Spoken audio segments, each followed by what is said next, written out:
Hey y'all, it's Catherine with Built Your Own Designs, and welcome to part 2 of 4 of my Viking knit weave tutorial. For part 1, we made this lovely Viking knit weave tool, and now we're on to the good stuff. It's officially weaving time, so we're going to take our 26 gauge wire, and you're going to pull this out to about an arm's length through the center of your chest. You can also go over to the opposite shoulder. It really depends on what length of wire you're comfortable working with. You can go a little bit longer, but if I were you, I would not go anything under at least 1 arm's length. It'll definitely help you out in the end. You won't have to add in as much wire throughout this project. Okay, so now that we have our wire cut, we're going to go ahead and begin our weave. I want to let you guys know that I'm going to be zooming in and out throughout this process so that way you can see the up-close version. We're going to take one of the ends of the wire we just cut, and we're going to go down through the middle of one of those petals. Pick a petal, any petal. You want to feed the wire through that petal up until there's about an inch pressed up against the pencil. If it's a little bit longer, don't fret, so you can always trim it off. It will be sealed up within the Viking weave. Again, you want to feed that wire down and through the center of one of those petals. And then we're going to fold the long end of the wire over that petal. I'm going to pause that here. As you can also see, I made a little swoop with the long end of the wire. So you fold the wire down, you make a little swoop, and then we're going to go on to our first little loop. And this is basically the pattern throughout. So we're going to take that long end of the wire again, but this time we're going to feed it through the second petal. That's the second petal to the right of the first petal. Instead of going down through the center of the second petal, you're going to go through the back of the center of the second petal, so away from the pencil itself.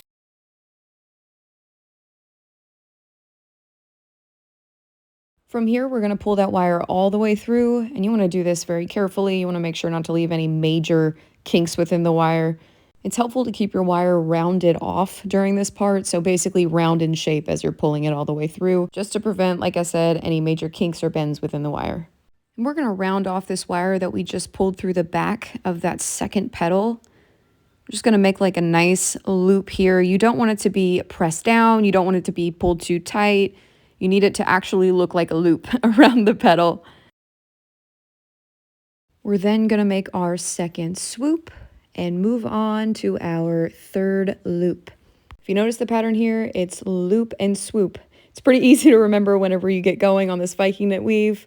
So here we are again, feeding that long end of the wire through the back of the third petal, rounding it off, pulling it all the way through, creating our third loop. Can you take a wild guess at what we're going to do next? There we go. Another swoop, another loop. We're just going to work our way all the way around this pencil. Friendly reminder to ensure your loops are not pulled too tight and they look like loops. So now we make another swoop, and we're going to take the end of that long piece of wire and feed it through the back middle of that fourth petal. Round it all the way off, creating another loop. As you notice, I'm doing a little bit of adjusting here too. It got a little kinked. Just do that as you go, ensure that it stays rounded off. Again, we're going to do this all the way around the pencil until we get finished with our first row. Some of this got super out of focus, so I apologize if this is a little choppy. If you notice too, I am keeping a grip on those petals themselves to ensure that there is even spacing between these loops and swoops. You want it to be fairly even all the way around. I'm confident that you know what to do from here, so I'm going to let you finish up that last petal while you listen to some tunes, and then we'll move on to row 2.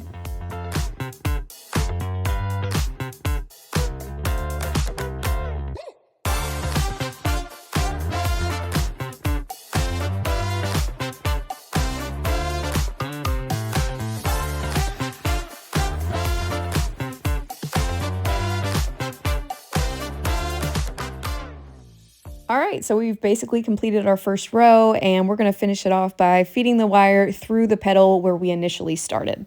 I'm just going to push on this wire just one more time to make sure that it actually stays in its position, and then we're going to feed the wire back through this petal. This is using the exact same process that we've been doing all the way around the pencil, so you're going to go back through the petal, feed it through, and loop it around. As I mentioned, again, this is the exact same process that we've been using. I'm going to give you guys a little up-close view of what this is supposed to look like. Notice the loop is overlapping that very first move that we made with the folded wire. And from here, you have completed your first row. Congratulations. We're just going to take one more look around to make sure that everything is nice and evenly spaced, or as even as it can be. You can make any adjustments as needed or forever hold your peace. And we're gonna move on to row 2. To begin row 2, we're going to start by pushing that little tail end of the wire up next to the pencil. I want you to know too, you do not want to go under that tail end of the wire whenever you are doing your swoop and loop. So we need to swoop over that tail end. Reason being is that if you go under that tail end of the wire, it will poke outside of the Viking knit weave, and you certainly don't want that. We want this to tuck inside of the weave. So we're going to make our second loop around the initial loop that you see right there. And you want to make sure you go behind the wire. See, I messed up a little bit there. So you want to make sure you actually go behind that loop. I'm going to zoom this in for you guys. Okay, so as you can see, I am going behind that first loop with the end of the wire. We are not feeding the wire through the loop like we did with the petals. We're simply feeding the wire behind the loop right above it. Then we're going to pull it through and round it off. And you're literally going to repeat this process all the way through until we need to add in a wire. So instead of feeding a wire through a petal, you're just going to feed it behind the loop right above it. It's going to end up looking kind of like a fishnet type thing, but trust the process. Feed that wire behind the loop above it. We're going to take the end of our wire again. We're going to go behind the second loop. This gets a little tricky sometimes. It's another reason why you don't want to smash your loops down. It gets really difficult to get behind there. So we're feeding that wire all the way through, looping it around, and then we're going to do another swoop. I'm going to talk you through this just one more time, and then I'll leave y'all with the music because it's probably better than my voice. But we're going to take the end of the wire and we're going to feed it behind the loop right above it. So you swoop it, then we're going to loop it around that loop, pull it all the way through, keeping the wire nice and rounded, ensuring there aren't huge kinks in there. I'm just going to make a couple of adjustments on that loop, make sure it's not too big. And one more thing before I leave y'all with the tunes for a few minutes, notice how nice and evenly spaced that is. You want to make sure that it's like that all the way around and that you're keeping even rows. So all of your loops should line up really nicely all the way around. Does not have to be perfect, just make it as good as you can. And I'm going to go ahead and leave y'all with the funky tunes for a little bit while y'all work on this. Afterwards, I'm going to show you all how to add in wire if you need some extra.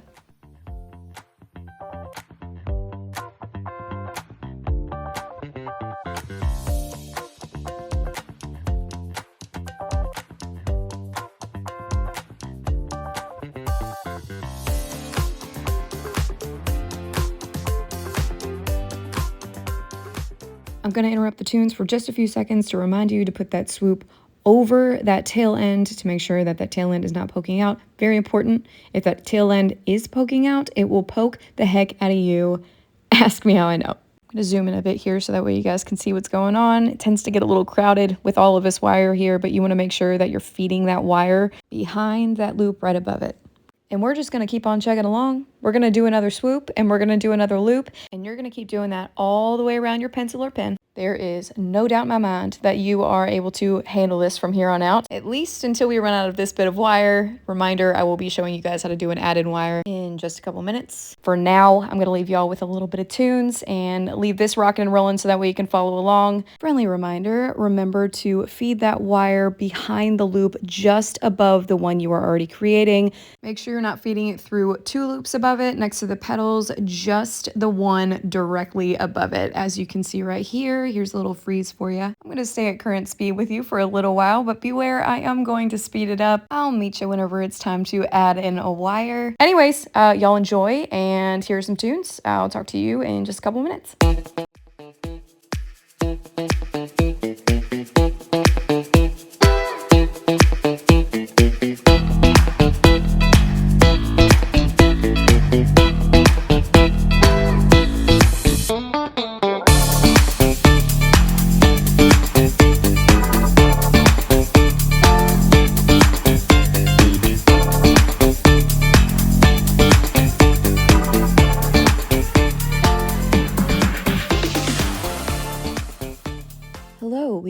tail. So I'm gonna pause the music and show you guys up close what this looks like. So again, go over that loose end and feed that wire behind the loop right above it, pulling it straight through, making sure that it stays rounded off, and also making sure that that swoop is over that loose end. Ooh, one more thing. If you're struggling to get any kind of wire behind the loop, then use your little pointy tool and just pull the loop above it forward. This will give it a little extra space so that way you can pull the wire straight through.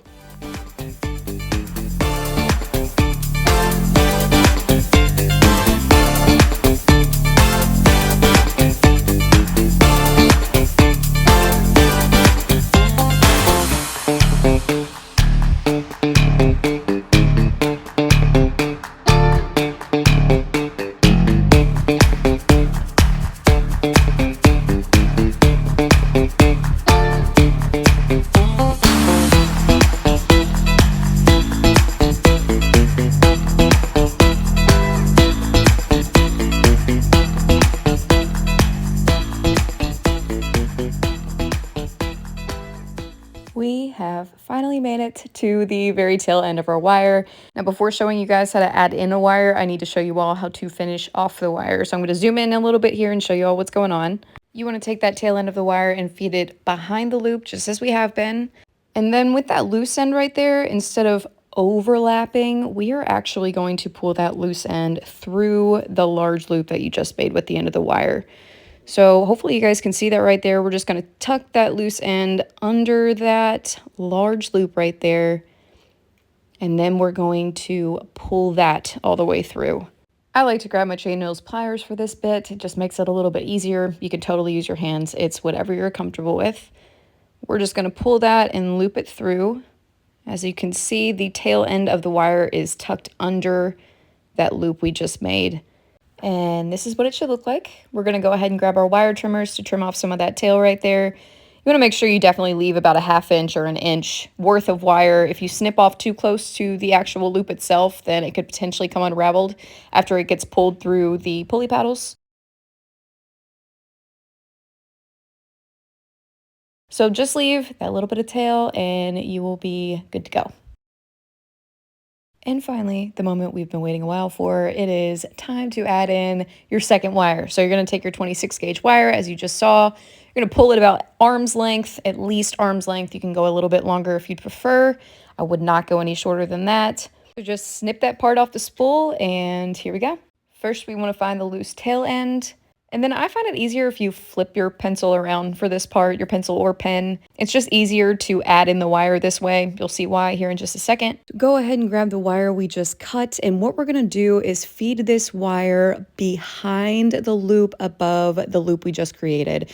So not the finishing loop, but the loop right above it. So feed that wire behind the loop above the finishing loop, and we're also going to feed the wire underneath the swoop to the left. It's a little tough to explain, but hopefully you can see what I'm doing here. I'm going to go ahead and grab my pointy tool so that way I can create a gap underneath that swoop. And once again, we're creating a gap underneath the swoop to the left of the finishing loop, and we're going to take our wire, feed it behind the loop above the finishing loop and underneath the swoop to the left. Now this can be a little tricky. I'm just going to go ahead and forewarn you on that. As you can tell, it is a little tough to get the wire exactly where you need it to be, but don't worry about it too much. Just take your time, have a little bit of finesse. You're going to get it, I promise. Just takes slow movements, but you will definitely get there. Now I'm going to go ahead and pause this for y'all so that way you can see exactly what this is supposed to look like. Notice the wire that we're adding in is behind the loop above the finishing loop and also underneath that swoop that is to the left of that finishing loop. Ideally, you definitely want both of those tails to be the same length as well. It is definitely helpful for whenever you continue the weave process. Also notice I have turned my pencil back around to its upright position. I personally find it's much easier to feed that wire through when the pencil's quote unquote upside down as opposed to right side up. So now that we've got that little tail end through, we are going to make a loop around that loop right there. Hopefully you guys can see that. So I'm holding on to the end, we're making a loop. And then guess what? we get to start the process all over again. It's really that simple. I'm sure you guys have gotten the hang of it by now. Keep those little tail ends tucked in so that way you don't get scratched up later. It's very important. And if you need a refresher on how to add in a wire, just go back to the 12-minute mark. I will leave you all with some tunes and meet you here in just a bit.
Throughout this process, you want to take some time to pause every once in a while just to adjust your rows, make sure that they're all nice and even and they're not getting all swirly on you. So you can do that with your hands or you can do that with pliers.